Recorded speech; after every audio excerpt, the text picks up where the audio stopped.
Bonsoir, ravi de vous retrouver dans l'actualité de ce vendredi 19 mars. Le couvre-feu repoussé d'une heure. Il entrera désormais en vigueur à 19h à compter de ce samedi soir. Une décision prise hier par le Premier ministre Jean Castex et qui concerne l'ensemble de l'Hexagone. Par ailleurs, le confinement est instauré à compter de ce vendredi soir minuit dans 16 départements situés dans les régions Île-de-France, Hauts-de-France, Normandie et PACA, particulièrement touchés par une hausse des contaminations ces derniers jours. Une reprise de l'épidémie qui concerne aussi dans une moindre mesure notre région. L'ARS des Pays de la Loire évoque une accélération depuis quelques jours, en particulier chez les 18-40 ans. En Vendée, le taux d'incidence a fait un bond de 25% en une semaine.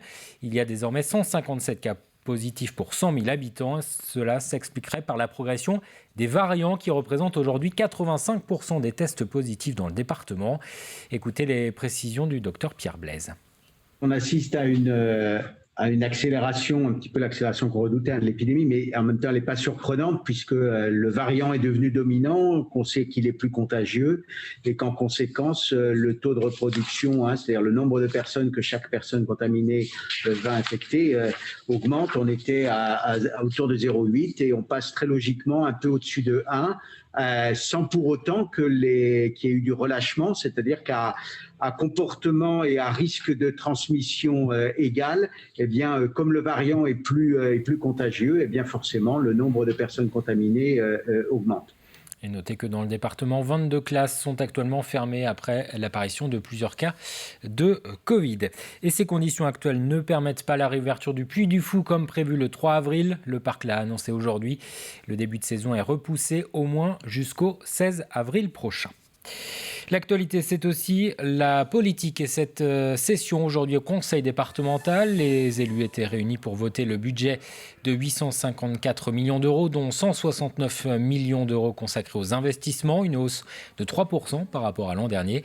C'était la dernière session prévue avant les prochaines élections départementales. Les explications sur place de Pierre Dalicieux.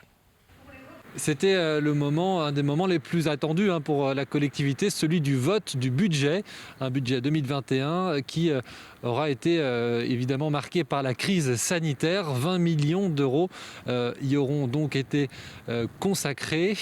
Une année également marquée par le Vendée Globe, un Vendée Globe qui, pour cette édition, aura eu des retombées supérieures à l'édition précédente. Notons par exemple que selon une étude, 96% des Français connaissent le Vendée Globe contre 87 lors de la dernière édition. Une dernière session de ce mandat aussi avant les prochaines élections départementales. Nous avons en effectif au cours de ces années inversé, je dirais, la tendance de financement de nos investissements. À savoir que nous avions un niveau d'emprunt très élevé. Et en définitive, nous sommes désendettés au cours des 5 dernières années d'environ 180 millions, ce qui nous permet aujourd'hui, d'une part, d'avoir retrouvé une marge d'autofinancement qui nous permet de continuer les investissements d'une manière importante sans avoir recours à l'emprunt d'une manière massive. Dernière session de ce conseil départemental également pour l'opposition. Sylviane Bulto, membre donc de l'opposition, nous expose sa vision de cette mandature, elle qui en a connu plusieurs. Ce mandat, pour moi qui siège dans cet hémicycle depuis 2008, a été quand même le plus apaisé. Et je dois reconnaître que le dialogue avec le président Auvinet a été certainement le plus facile à établir par rapport à ce que j'ai connu avec Philippe de Villiers et même avec Bruno Retailleau. Il n'empêche que voilà, chacun a ses principes, ses valeurs et sa vision de la politique et que nous n'avons pas eu, je crois, à en rabattre sur nos convictions. Rappelons également que les prochaines élections départementales auront lieu les 13 et 20 juin prochains. Un scrutin qui sera maintenu ou reporté en fonction de la situation sanitaire. Nouvelle manifestation cet après-midi dans les rues de La Roche-sur-Yon, mobilisation autour de la défense de l'environnement, mais avec des revendications plus élargies que lors des dernières marches pour le climat. La centaine de manifestants, essentiellement des lycéens et des étudiants, portaient des revendications autour de la crise sanitaire. Dans le cortège également des Gilets jaunes, des syndicats et plusieurs mouvements politiques. c'est plus seulement une crise sanitaire, juste un virus comme ça, mais c'est devenu une grosse crise sociale d'importance, une crise de la jeunesse et une crise environnementale. Donc en fait, aujourd'hui, si on manifeste, c'est à la fois pour l'environnement, pour qu'il y ait enfin des décisions qui soient prises au niveau du gouvernement, au niveau des décideurs, en ce qui concerne le réchauffement climatique, l'environnement, donc les pesticides, tout ça. Et c'est aussi pour porter un message fort de la jeunesse qui est en détresse. Direction à présent le littoral et plus exactement le Pays de Mont où un nouveau dispositif est en place pour mieux comprendre l'évolution du trait de côte, le mouvement d'avancée et de recul des dunes. Le BRGM, le Bureau de recherche géologique et minière, a mis en place un système d'études piézométriques. Il s'agit d'assurer le suivi des nappes souterraines et de comprendre leur lien avec les dunes. On débute une campagne de piézométrie, donc c'est la mesure des niveaux d'eau dans le sous-sol, et donc tout particulièrement sur les milieux dunaires des Pays de Mont.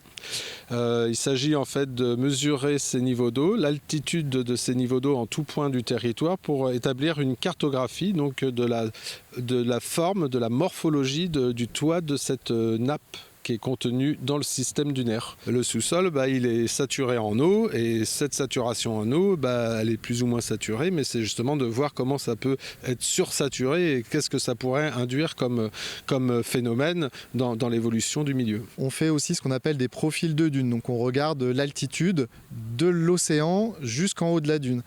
Et on fait ça plusieurs fois par an, après la période de tempête, où en général il y a eu un peu d'érosion, et après l'été, où là le sable est un petit peu revenu. Et on analyse ça depuis une douzaine d'années pour voir comment les plages bougent et quelles sont les plages les plus sensibles. Continuons à parler de science et plus exactement de science du sommeil. C'est ce vendredi la journée internationale du sommeil. En 50 ans, les nuits des Français se sont raccourcies d'1h30. Et pourtant, cette période de repos et d'inactivité est primordiale. Dormir moins de 6 heures augmente par exemple les risques de diabète.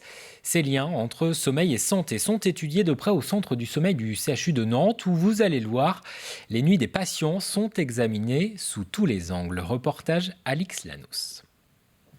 Lucie, 16 ans, est venue avec sa valise. Elle va en effet passer 2 nuits ici au CHU de Nantes.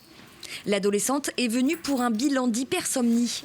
Ses besoins de sommeil sont particulièrement importants et pèsent énormément sur son quotidien. En semaine, je me couche à 20h30, si possible, et je me lève à 6h30 pour aller au lycée. Puis le week-end, je peux faire des nuits de 14h. C'est nous qui allons coller les électrodes sur la tête. Des électrodes qui vont mesurer l'activité électrique dans son cerveau. Pendant 2 jours et 2 nuits, son sommeil va ainsi être scruté dans les moindres détails. La question qui se pose, c'est est-ce qu'elle pourrait avoir une maladie neurologique de la somnolence ? Donc on a des électrodes sur la tête, autour des yeux, sur le menton, autour de la poitrine, dans le nez, au bout du doigt, sur les jambes, caméra au mur. Et sur cette première nuit de sommeil, on vérifie s'il n'y a pas d'apnée du sommeil, qu'il n'y a pas de mouvement de jambes, qu'il n'y a pas d'agitation particulière. Et ensuite, demain, tu vas avoir 4 tests dans la journée. Tu te mets dans ton lit, on ferme les volets et au top départ, on te dit ferme les yeux et essaie de dormir. L'intégralité des données recueillies sera ensuite codée et analysée. En fait, on observe les ondes et en fonction de la fréquence des ondes, on sait si les gens sont éveillés ou s'ils sont dans une phase de sommeil plutôt rapide, plutôt lente. Et tous les stades d'endormissement, tous les réveils, tous les micro-éveils. Chaque année, les spécialistes du Centre du sommeil du CHU de Nantes reçoivent environ 1500 patients. Et face au sommeil, nous sommes tous très clairement différents. En fait, les patients, ils peuvent dire qu'ils dorment trop, qu'ils dorment pas assez ou qu'ils dorment mal. On considère qu'il y a 4 Français sur 10 qui se plaignent de leur sommeil. Si on parle de l'insomnie, qui est la pathologie la plus fréquente, on est de l'ordre de 15-20%. Le syndrome d'apnée du sommeil, de l'ordre de 5%. Et après, les autres troubles, ça dépend un peu des tranches d'âge. Dans tous les cas, il est possible de mettre en place des traitements, médicamenteux ou non. Et avant de consulter un spécialiste du sommeil, ces derniers rappellent des conseils simples. Éviter les écrans, tablettes et smartphones le soir et profiter des week-ends des vacances pour observer sans contrainte ses besoins réels de sommeil et essayer de respecter au mieux ses besoins physiologiques.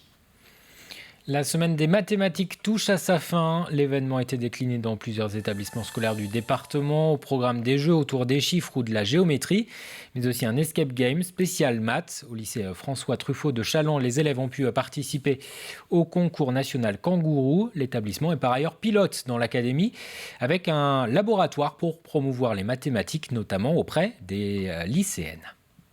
Plus on monte dans le niveau d'études, moins de jeunes filles se destinent à des études scientifiques et notamment mathématiques. Donc c'est un constat. Donc l'idée, c'est de travailler sur les stéréotypes et de montrer aux jeunes filles que ce n'est pas parce qu'on est une fille qu'on n'est forcément pas bonne en mathématiques, d'essayer de leur montrer qu'il y a des réussites en sciences, beaucoup chez les jeunes filles, chez les femmes, et de mener différentes actions pour leur montrer que c'est possible et qu'il ne faut pas qu'elles se restreignent par rapport à ce qu'elles pensent de leurs capacités, pour dire non, ce n'est pas pour moi. Oui, elles peuvent faire des mathématiques, elles peuvent faire des sciences de manière générale. Des propos recueillis par Marie-Aimée Caupleutre.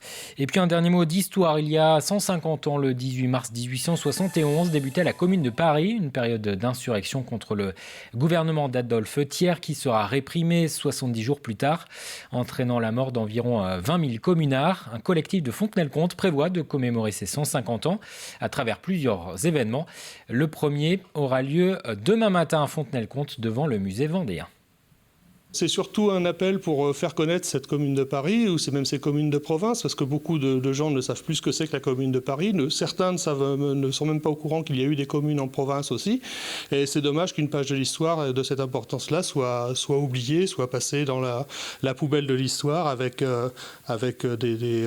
d'autres événements qui ont eu leur importance et qui ont eu...